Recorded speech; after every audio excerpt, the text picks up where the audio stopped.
काफ़ी ये रहा मेरा UGRF का अवार्ड लेटर और ये रहा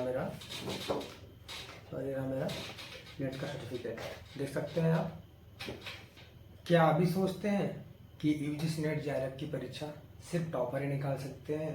तो ज़रा रुकिए, मैंने भी यही सोचा था, लेकिन मैंने अपने पहले प्रयास में ही UGC नेट JRF की परीक्षा को क्लियर किया था। हेलो दोस्तों, मेरा नाम सुमित शर्मा है और मैं वर्तमान में ज्योग्राफी का एक रिसर्च स्कॉलर हूँ। मैं इस वीडियो में आपको बताऊंगा कि मैंने अपने पहले प्रयास में ही UGC नेट JRF की परीक्षा को कैसे क्लियर किया, मेरी क्या रणनीतियाँ थी, मैंने कैसे किया, मैं उन सारी चीज़ों को मैं इस वीडियो में आपको बताऊंगा।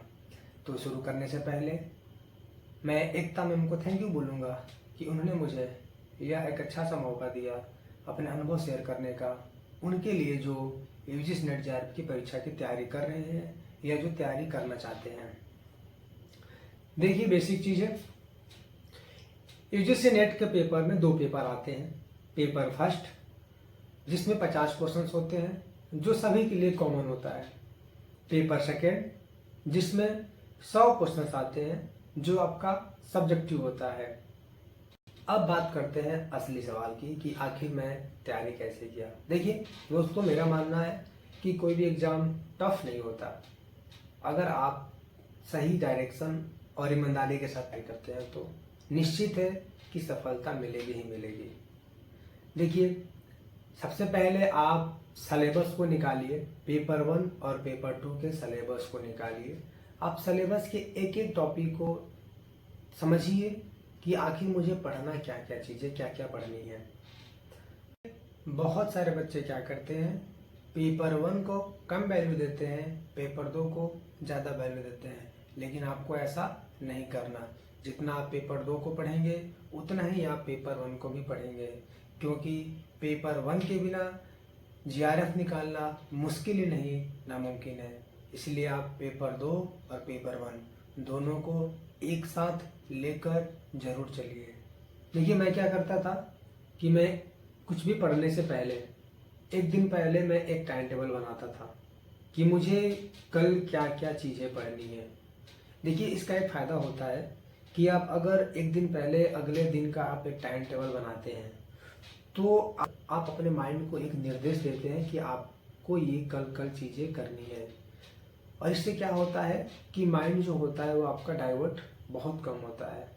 तो कोशिश करिए कि आप टाइम टेबल बनाइए और उस टाइम टेबल को फॉलो करिए। अब बात करते हैं स्टडी मटेरियल का। आप कोशिश करिए कि लिमिटेड सोर्स रखें, सही किताबें पढ़ें जो आपका एग्ज़ाम के लिए ज़रूरी है। पेपर 1 और पेपर 2, पेपर 2 के लिए पेपर 2 मेरा भूगोल है और मैं किताबें सजेस्ट कर दूंगा, और पेपर 1 के लिए आप एकता मैम की क्लास को देख सकते हैं। अब बात करते हैं अगला, नोट्स। किताबें पढ़िए, नोट्स जरूर बनाइए।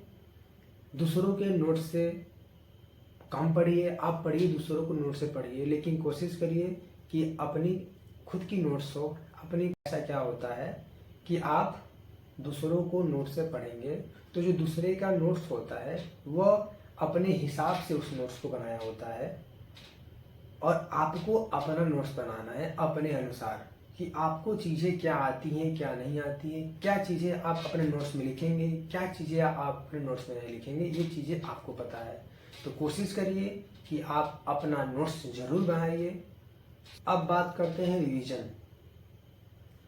पढ़ना इम्पोर्टेंट है, लेकिन रिवीजन करना उससे भी ज़्यादा इम्पोर्टेंट है। जो चीज़ें आप पढ़ रहे हैं उन सारी चीज़ों को हफ्ते वाइज आप बांट के उसको रिवीजन ज़रूर कीजिए। या फिर मैं ऐसा क्या करता था कि मैं जो सारी चीज़ें दिन में पढ़ता था, पूरे एक दिन का पढ़ा हुआ मैं 1 घंटे, लास्ट में 1 घंटे या 2 घंटे सोने के टाइम से पहले उन सारी चीज़ों को एक बार देख लेता था। और अगर आपको ये चीज़ जाननी है कि मैं पढ़ाई कर रहा हूँ कि नहीं कर रहा हूँ, अगर सारा पढ़ा हुआ चीज़ें आपके दिमागों में आ रही हैं, आप कुछ भी कर रहे हो लेकिन वो चीज़ पढ़ा हुआ आपके दिमाग में आ रहा है, तो आप यकीन मानिए कि आप सही दिशा में हैं, आप सच में मेहनत कर रहे हैं। यह बात करते हैं PYQ क्या। देखिए, Ekta ma'am PYQ test series launch की है, आप उसको ज़रूर देखिए, आप उसको कीजिए। देखिए क्या होता है कि आप PYQ को सॉल्व करिए, क्योंकि कुछ क्वेश्चन, 4 क्वेश्चन, 5 क्वेश्चन क्या होते हैं, रिपीट होते रहते हैं। तो आप PYQ को जरूर सॉल्व करिए। सॉल्व कैसे करना है PYQ? देखिए, आप PYQ के लिए एक अलग नोट्स बनाइए, और जो किताबें पढ़ेंगे, जो कंसेप्ट पढ़ेंगे, उसके लिए एक अलग नोट्स बनाइए। लेकिन आप PYQ के लिए क्या करिए, आप जो क्वेश्चंस आपको आते हैं, क्वेश्चन को समझिए जरूर। क्वेश्चन को समझना बहुत ज़्यादा जरूरी है, रटना नहीं है, क्वेश्चन को समझिए जरूर। आप क्या करिए कि आप जो क्वेश्चंस आपको PYQ में आ रहे हैं, उन क्वेश्चन को तो आप छोड़ सकते हैं, लेकिन जो क्वेश्चंस आपको नहीं आते हैं, जो आप PYQ के लिए अलग नोट्स बना है, उस नोट्स पे आप उस क्वेश्चन को लिखिए, और उसकी व्याख्या को उसके नीचे आप शॉर्ट नोट्स बना के उसको लिख सकते हैं। ऐसे करके आप धीरे धीरे सारी चीज़ों को कवर कर लेंगे। और इतना आप कीजिए। एग्ज़ाम को देखते हुए समय तो कम है, लेकिन अगर आप फिलहाल PYQ पर ज़्यादा फोकस करिए। PYQ सॉल्व करने से क्या होता है कि आप कम समय में जल्दी चीज़ों को कवर कर लेते हैं, अधिक से अधिक चीज़ों को आप कवर कर लेंगे PYQ से।